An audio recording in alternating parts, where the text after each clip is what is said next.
शहीद आजम भगत सिंह के वंशजों को, शहीद लाला लाजपत राय के वंशजों को, जलियांवाला बाग कांड में शहादत देने वालों के वंशजों को आप खालिस्तानी कह रहे हैं, आतंकवादी कह रहे हैं।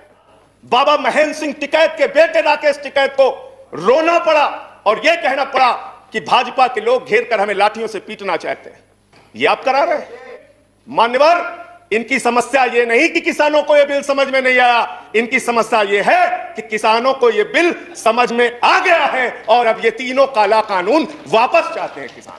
लाल किले पे हमला, लाल किले पे हमला, 7 रूट पे किसान ट्रैक्टर रैली लेके निकला मान्यवर, तिरंगा रैली लेके निकला और 7 रूट पर कहीं किसान ने कोई उपद्रव नहीं किया, कोई हिंसा नहीं की। जो लाल किले पे लोग आए थे वो भारतीय जनता पार्टी के लोग थे जिन्होंने लाल किले पे हमला किया, जिन्होंने लाल किले पर तिरंगे का अपमान किया।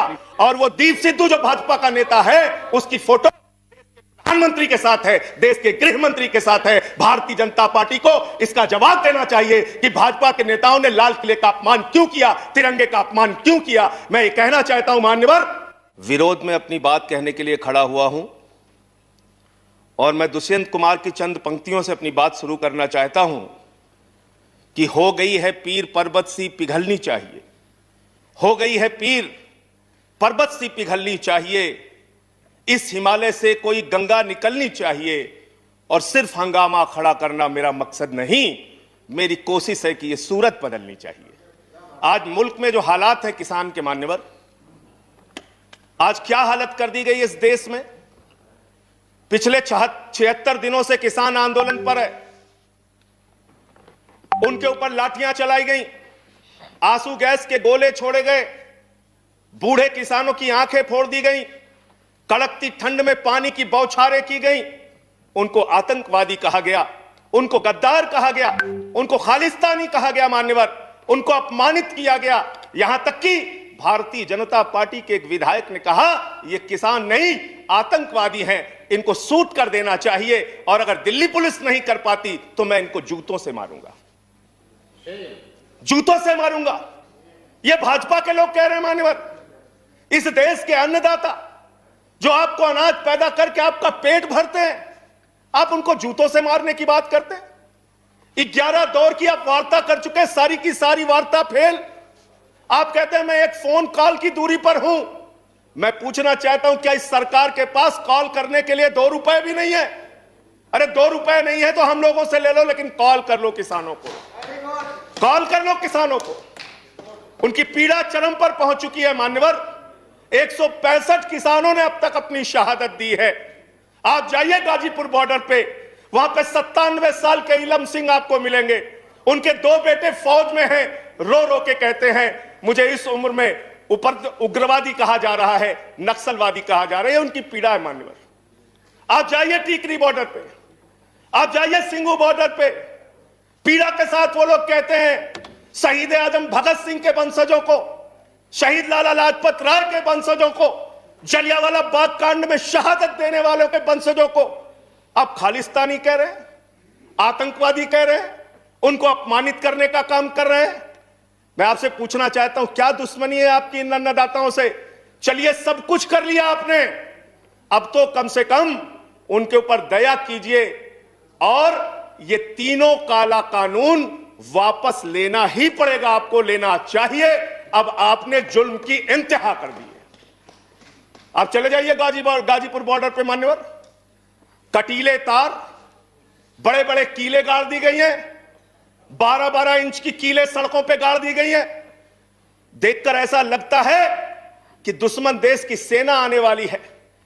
ऐसी परिस्थितियां ऐसी स्थितियां 2 परिस्थितियों में जन्म लेती हैं मान्यवर। जब देश का शासक अपनी जनता से डरने लगता है तो ऐसी सीमाएं बेड़ियां बनवाता है, या देश की जनता को शत्रु समझने लगता है तब ऐसी बेड़ियां लगवाता है। यह हो रहा है मान्यवर। आज इनके जुर्म के कारण हिंदुस्तान के महान किसान नेता बाबा महेंद्र सिंह टिकैत के बेटे राकेश टिकैत को रोना पड़ा और यह कहना पड़ा कि भाजपा के लोग घेर कर हमें लाठियों से पीटना चाहते हैं। यह आप करा रहे हैं, यह आप करा रहे हैं। आप डेमोक्रेसी की बात यहां पर करते हैं, आप आजादी की बात यहां पर करते हैं। आपने इस देश की हालत यह बना रखी है कि राजदीप सरदेसाई जैसे वरिष्ठ पत्रकार के ऊपर आपने मुकदमे दर्ज करके पत्रकारिता को भी दबाने और उसको कुचलने का काम किया। हर तरफ जुल्म, हर तरफ एफआईआर, हर तरफ मुकदमे। जो पानी पहुंचा रहा है उस पर मुकदमा, जो डीजल दे रहा है उस पर मुकदमा, जो खाने का इंतजाम कर रहा है उस पर मुकदमा। एनआईए लगा दो, सीबीआई लगा दो, पुलिस लगा दो, जांच लगा दो। अरे वो आपके देश के नागरिक हैं। आप कहते हैं किसानों को यह बिल समझ में नहीं आया, हम बड़े समझदार हैं, आइए हम आपको किसानी बिल समझाएंगे। मान्यवर, इनकी समस्या यह नहीं कि किसानों को यह बिल समझ में नहीं आया, इनकी समस्या यह है कि किसानों को यह बिल समझ में आ गया है और अब ये तीनों काला कानून वापस चाहते हैं किसान। आप बड़े अकलमंद समझते हैं अपने आप को। अरे किसान को इतना मूर्ख मत समझिए भाजपा के लोगों। वो बिगड़ैल बैल की नाक में नकेल डालते हैं, आपकी सरकार के नाक में भी नकेल डाल देंगे, चिंता मत कीजिए। मैं यहां सुन रहा था मान्यवर, मुझे बड़ा आश्चर्य हुआ। सारी की सारी भारतीय जनता पार्टी की सांसद जितने भी नेता बोल रहे थे, कह रहे हैं कांग्रेस पार्टी ने 2019 के घोषणा पत्र में इसको लिखा था, यह बिल तो कांग्रेस पास करना चाहती थी। जीएसटी की बात करो, यह बिल तो कांग्रेस करना चाहती थी, हम इसलिए इसको कर रहे हैं। लेकिन वो सांसद यह बताना भूल गए कि जब यह बिल कांग्रेस लेकर आई थी तो उस समय स्वर्गीय अरुण जेटली जी ने और स्वर्गीय सुषमा स्वराज जी ने उस समय बिल का विरोध किया था। और कांग्रेस ने अगर 19 के घोषणा पत्र में इस बिल को शामिल किया था तो उनको तो 55 पे पहुंचा दिया, आपने तो लागू कर दिया, आपको 5 पे पहुंचा देगी। इस देश की जनता 5 पे पहुंचा देगी। इसलिए अगर आप कांग्रेस के सपनों को पूरा करने के लिए आए हैं तो जनता को भ्रमित मत कीजिए। अपनी पार्टी का नाम बदलकर भारतीय जनता पार्टी से कांग्रेस पार्टी कर लीजिए, कांग्रेस ए हो जाए, कांग्रेस बी हो जाए, जनता प्रचार करे। आप लोग समझें आप क्या कहना चाहते हैं, जनता तय कर लेगी। मान्यवर, इस बिल में क्या क्या लिखा है वो बातें आपको बता के और थोड़ी बातें कह के अपनी बात खत्म करूंगा। असीमित भंडारण की छूट दी गई है इन बिलों में, और वो क्यों दी गई है? 2 साल से अडानी का 100 एकड़ जमीन का लैंड यूज चेंज करने की एप्लीकेशन हरियाणा सरकार के पास पेंडिंग थी। लेकिन 7 मई को जब पूरे देश में लॉकडाउन लगा था, उस समय उस लैंड यूज को चेंज करके 100 एकड़ जमीन पर अडानी को भंडारण कोल्ड स्टोरेज बनाने की छूट दी गई और 5 जून को ऑर्डिनेंस के जरिए असीमित भंडारण और कोल्ड स्टोरेज बनाने की छूट दी गई। तो यह बिल किसानों के लिए नहीं लाया गया, अपने 4 पूंजीपति मित्रों के लिए यह सरकार यह काला कानून लेकर आई है। उन्हीं को फायदा पहुंचाने के लिए काला कानून लेकर आया गया है, उन्हीं के लाभ पहुंचाने के लिए काला कानून। यह सरकार 130 करोड़ हिंदुस्तानियों की सरकार नहीं है मान्यवर, यह सरकार उन 4 पूंजीपति लोगों की सरकार है जिनके लिए कानून बनाते हैं और जिनसे चंदा लेकर ये लोग चुनाव लड़ने का काम करते हैं। ये उनके लिए बनाई गई है मान्यवर। इस सरकार में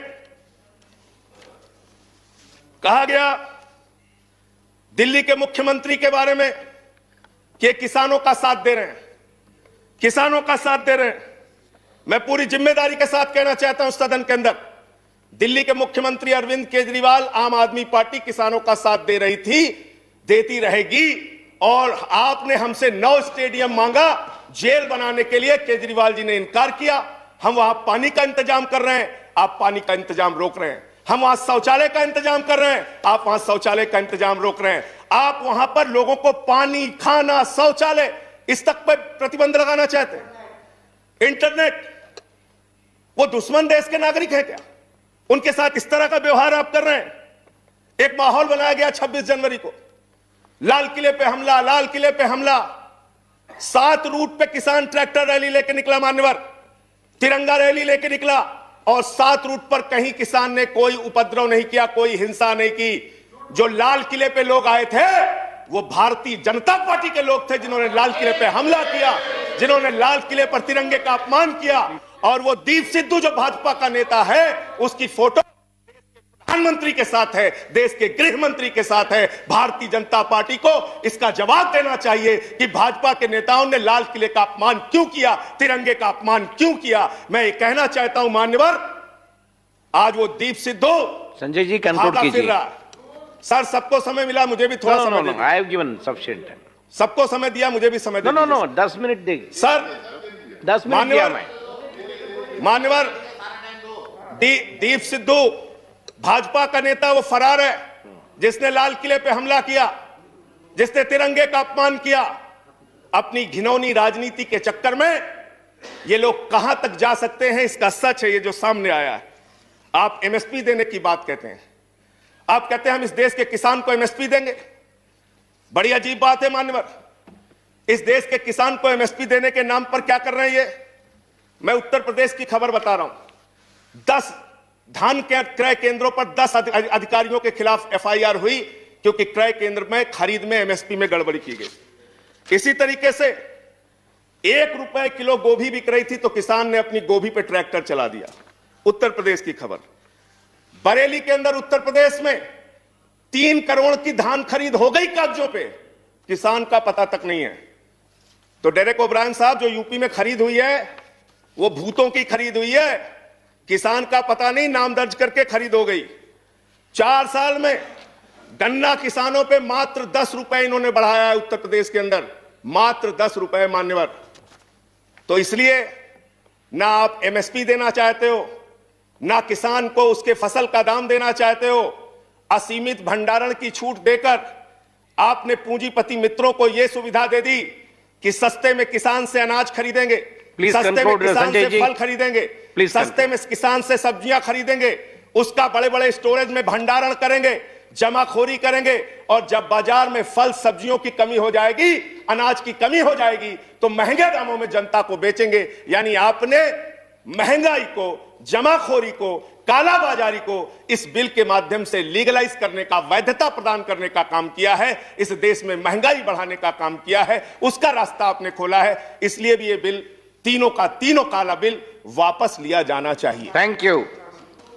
अंत में थैंक यू। अंत में बजट आपने पेश किया, मनोहर, बस खत्म करके अपनी बात को खत्म करूंगा उन्हीं बातों को। Please conclude. सर बजट इन्होंने पेश किया है, तो बजट के ऊपर और खरीद के ऊपर मैं लास्ट मिनट जो इनका बजट है चंद लाइनों में उसको कह के अपनी बात को खत्म करूंगा कि धरा बेच देंगे, गगन बेच देंगे, धरा बेच देंगे, गगन बेच देंगे, कली बेच देंगे, चमन बेच देंगे।